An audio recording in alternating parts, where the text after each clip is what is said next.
O Banco Central aumentou a taxa básica de juros da economia brasileira em 0,25% ao ano. Nós vamos conversar com o economista Paulo Rabelo de Castro ao vivo aqui no Jornal Gente. Era uma decisão já esperada, pelo menos pelas notícias que nós acompanhávamos. Tá certo o Banco Central em aumentar a taxa básica de juros nesse momento? Professor Paulo Rabelo, bom dia. Bom dia, Pedro. Bom dia, Sônia. E bom dia, Cláudio Humberto. Bom dia, aliás, a todos os internautas que nos acompanham no Jornal Gente. A resposta é não. Eu não considerei correta essa medida, porque não há motivos técnicos suficientes para se interromper o muito gradual movimento de descida que estava acontecendo de uma taxa de juros que é a primeira ou a segunda mais elevada do mundo, em termos reais. Ou seja, o Brasil paga caro demais, e quando a gente diz o Brasil, dizemos todos nós, dizemos os empresários, cujos custos financeiros ficam mais elevados e, portanto, todo o custo de produção no Brasil é mais elevado por causa dessa taxa de juros. Fica caro para o consumidor.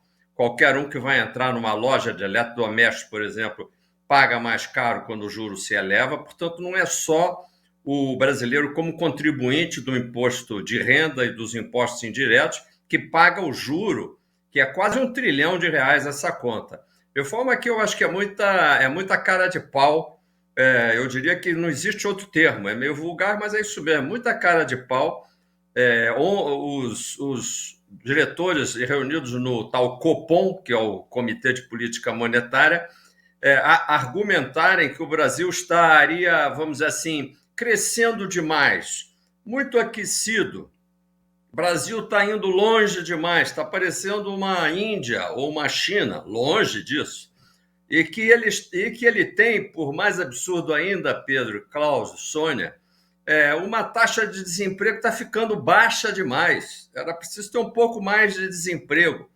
Parece brincadeira, mas é isso que se argumenta lá. E é por isso que é preciso resfriar a economia brasileira.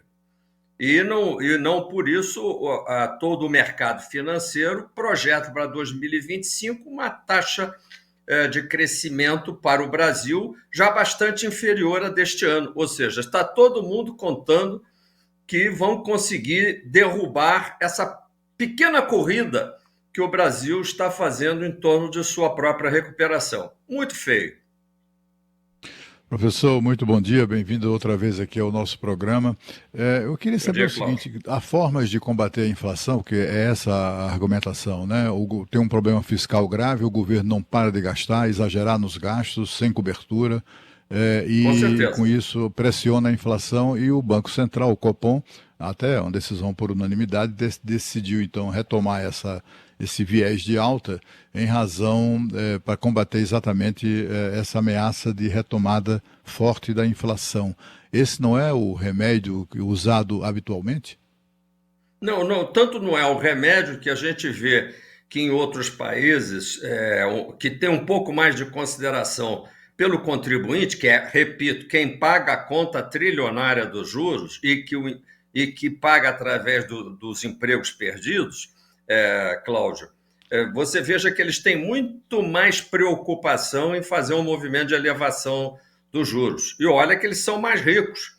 E, portanto, nós aqui deveríamos, por isso é que eu digo, ter mais compostura, mais decoro, mais preocupação. Se você pega a nota do Banco Central e se depois você for ler a ata, ela pega leve em relação ao governo. Ela não fala daquilo que você acabou de falar, do descalabro fiscal, daquilo que realmente empurra a economia para um certo grau de aquecimento febril, que é o fato de que o governo, que é um grande gastador, que praticamente não produz nada, se você gasta sem produzir, isso realmente causa um desequilíbrio. Se você gasta porque já produziu, não há desequilíbrio nenhum. Quando o governo retira recursos do setor que produz e que poderia estar gastando para ele gastar, aí um desequilíbrio ocorre. Isso precisaria ser denunciado com todos os Fs e Rs na ata do Copom. No entanto, eles pegam leve e vão falar só da consequência, que sim, a economia está meio febril. a economia está com muito empregamento, nós precisamos desempregar um pouco mais. Ora, isso é a consequência, não é a causa. Agora, por que o Banco Central não entra nessa rota de colisão? Aí temos que entrar na política. Não sou eu que vou fazer especulações, mas está aí para sair o Roberto Campos Neto, entrar o outro rapaz aí, o Galípolo, disse alinhado, na realidade é uma indicação do presidente Lula, do ministro Haddad.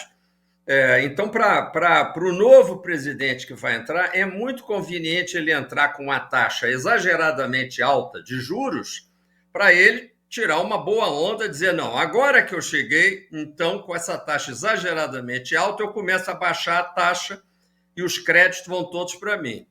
E muito estranho o Roberto Campos Neto pagar esse pedágio. Professor, prazer tê-lo conosco aqui no Jornal Gente, fazendo um resuminho aqui para a nossa audiência. Então, o Banco Central americano diminuiu ontem a taxa de juros em 0,5 pontos percentuais. E já o Banco Central do Brasil aumentou a taxa básica em 0,25. Visto que o Fed deve continuar baixando os juros por lá, qual seria o tamanho do aperto monetário que deveria ser feito no Brasil? E pergunto para o senhor, seria realmente necessário? Sônia, para quando a gente fala em aperto, mais aperto, menos aperto, a gente tem que saber quanto pressiona o torniquete. Por isso é que a primeira notícia que nós demos aí no Jornal Gente foi: o Brasil é a segunda taxa de juro real mais elevada do mundo. Tanto faz, nem sei quem é o primeiro, deve ser algum país desarrumado, aí, muito desarrumado.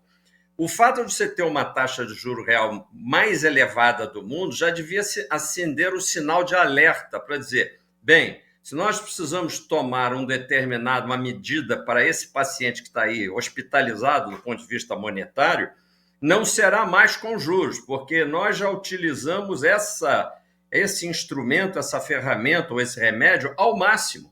Então, nós temos que nos olhar para outras medidas. Outras medidas que, por exemplo, tirem o governo dessa demanda que torna a economia ficar excessivamente febril. Mudar essa mistura entre política monetária e fiscal, sendo que a fiscal está muito frouxa e a monetária já está apertada demais. Manter a política fiscal continuadamente frouxa e aí bancar no fundo, bancarmos os bobos, os idiotas. Dizer assim, bom, já que uma coisa está frouxa e não tem jeito, eu aperto a outra mais ainda na esperança de que isso dê resultado. Isso não dá resultado, o nome disso é descoordenação. E por que ocorre essa descoordenação? Porque existe um lugar chamado Conselho Monetário Nacional, onde se encontram o ministro da Fazenda, o ministro do Planejamento, que no caso é ministra, e o presidente do Banco Central. Para que serve esse Conselho Monetário, que é a mais elevada autoridade financeira do país? Para realizar essa coordenação.